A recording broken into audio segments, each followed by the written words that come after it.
Fala meu povo, hoje segunda-feira, vamos começar a semana trazendo para vocês mais um vídeo de informação a respeito do Bahia. Tem muita coisa importante para a gente debater no vídeo de hoje. De antemão já peço desculpas a vocês por não ter trazido o vídeo ontem aqui no canal. Acabei esperando a notícia até tarde, ela acabou não se confirmando e quando se confirmou não era negativo, então nem adiantava trazer aqui para vocês. Mas hoje, segunda-feira, vou recompensar vocês com dois vídeos aqui no canal, este tratando de assuntos importantes, além do jogo do Fluminense, e depois, mais tarde no canal, vai sair o pré-jogo com todas as informações da partida de amanhã, da estreia do Bahia no Campeonato Brasileiro em casa, na Fonte Nova. Meu nome é José Victor, para quem ainda não me conhece, eu sou produtor de conteúdo aqui do Meu Bahia. Já deixa teu dedo aí no like, já se inscreve no canal também para que a gente possa chegar a 3 mil inscritos. Faltam menos de 100 pessoas para isso e eu conto muito com o teu apoio. No vídeo de hoje vamos debater assuntos importantíssimos a respeito de Copa do Brasil, agenda do Bahia durante a semana até o Clássico Bavi e também mercado da bola sobre Robert Renan, tá meu povo? Bom, já vamos começar o vídeo falando sobre a programação do Bahia até o final de semana. O final de semana que tem o Clássico Bavi pela terceira rodada do Campeonato Brasileiro, mas antes o Bahia encara o Fluminense terça-feira amanhã na Fonte Nova pela segunda rodada do Brasileirão. É a estreia do time em casa na Fonte Nova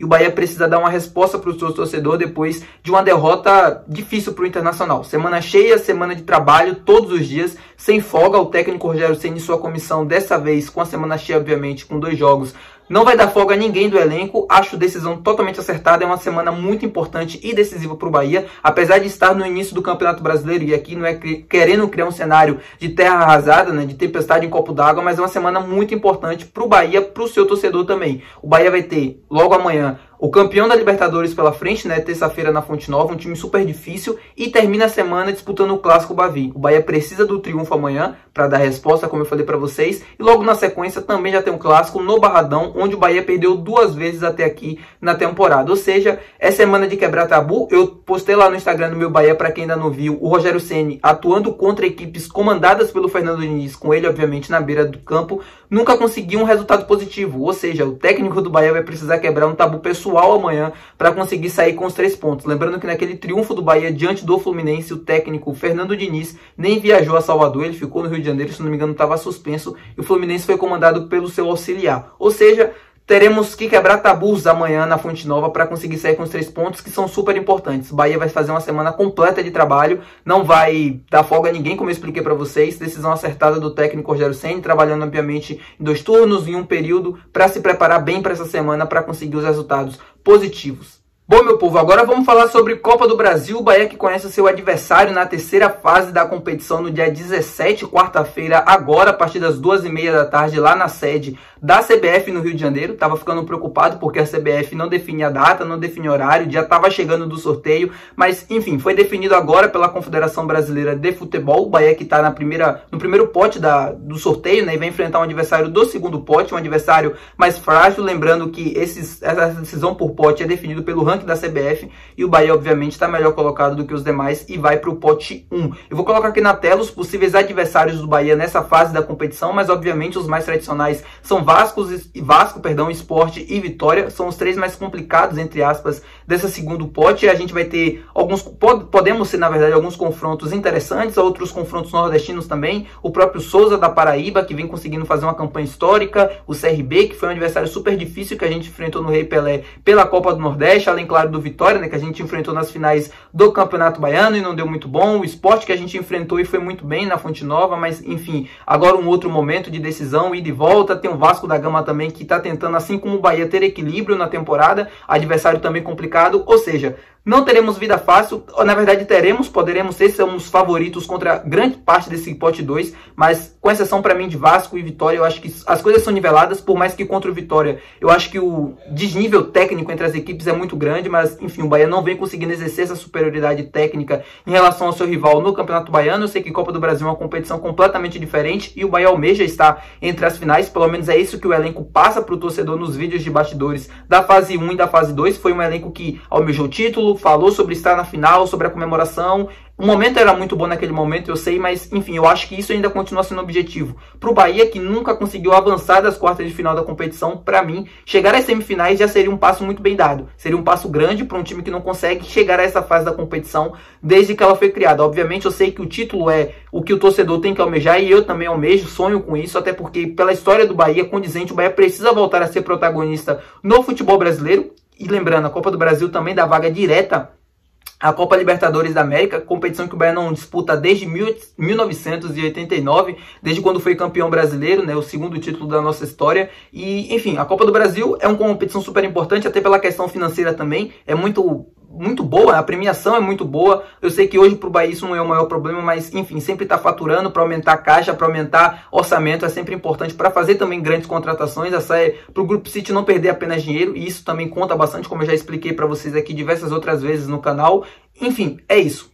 Copa do Brasil definida, vamos aguardar. Quarta-feira trago um vídeo aqui falando sobre o adversário do Bahia da terceira fase da competição. Como eu falei para vocês, o sorteio vai ser às 2h30, ou seja, 6 horas, 6h30, 7 horas da noite no máximo. Deve já ter vídeo de análise também sobre essa terceira fase da Copa do Brasil. Bom, meu povo, agora vamos falar sobre o mercado da bola, vamos falar sobre Robert Renan, zagueiro do Internacional, que pertence ao Zenit. Por que eu separei o final do vídeo para falar sobre ele? Porque a parte mais longa do vídeo eu vou explicar e detalhar toda a situação do Robert Renan, que o Bahia demonstrou interesse, segundo o Jorge Nicola e segundo eu também, pelo que eu pude conferir e pude apurar, o Bahia de fato demonstrou interesse no jogador, pelo menos para saber a situação dele, e eu vou explicar para vocês agora. Bom, para quem não lembra, ou para quem tá voando, para quem não viu o Robert Renan atuando no Internacional neste ano de 2024, ele entrou e protagonizou uma cena bizarra no Beira-Rio, na semifinal do Campeonato Gaúcho contra o Juventude, no jogo que o Inter acabou sendo eliminado. O Robert Renan entrou apenas para bater os pênaltis, ele é um batedor de pênalti, no Zenit também ele batia, ele entrou somente para isso e no pênalti decisivo deu uma cavadinha, o goleiro acabou pegando e na sequência o Internacional foi eliminado do Campeonato Gaúcho. Depois dessa cobrança de pênalti bizarra do Robert Renan, e eu sei que ele tem costume de bater assim, mas enfim, foi um vacilo muito grande, cometeu um erro importante, né? Tirou o Internacional da competição.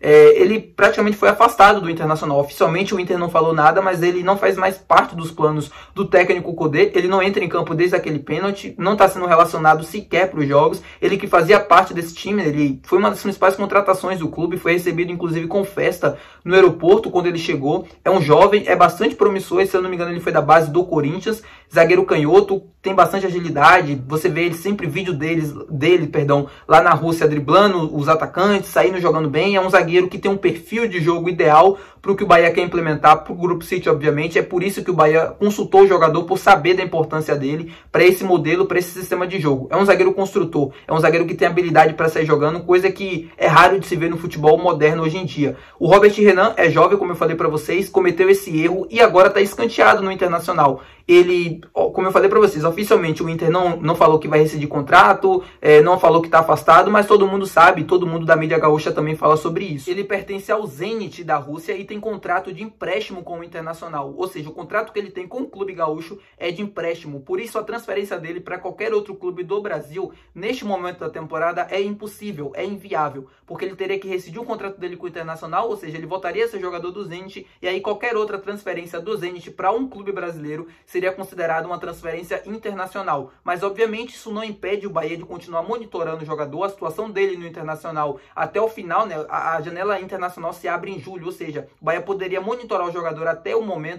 esse momento, até julho, quando a janela internacional está aberta, para poder tentar a contratação dele, caso ele volte realmente para o Zenit, uma contratação por empréstimo ou até uma transferência. É um jogador caro, não é barato, ele está avaliado quase na casa dos 10 milhões de euros ou mais, ou seja, é um investimento alto. Não sei se o Bahia faria esse investimento no meio da temporada, mas a contratação dele por empréstimo, para mim, seria o ideal. Até porque, como eu falei para vocês, é um zagueiro jovem, um zagueiro promissor, que daria estabilidade, sim, à nossa zaga, no sistema defensivo. Ele cometeu um erro grave no Internacional, mas está longe de ser um zagueiro ruim, está longe de ser um zagueiro que iria piorar o nosso sistema defensivo com aquilo que a gente tem hoje. A gente sempre tem que enxergar e olhar isso. O que é que a gente tem hoje e aquilo que vem. É melhor, é superior, vai elevar o nível? Vai. Ou seja, então é uma contratação, para mim, no meu caso, muito bem-vinda. Vamos ver como é que o Bahia vai se comportar até lá, se o Bahia vai tentar o jogador, se o Bahia vai continuar monitorando ou vai descartar, obviamente, pela questão financeira.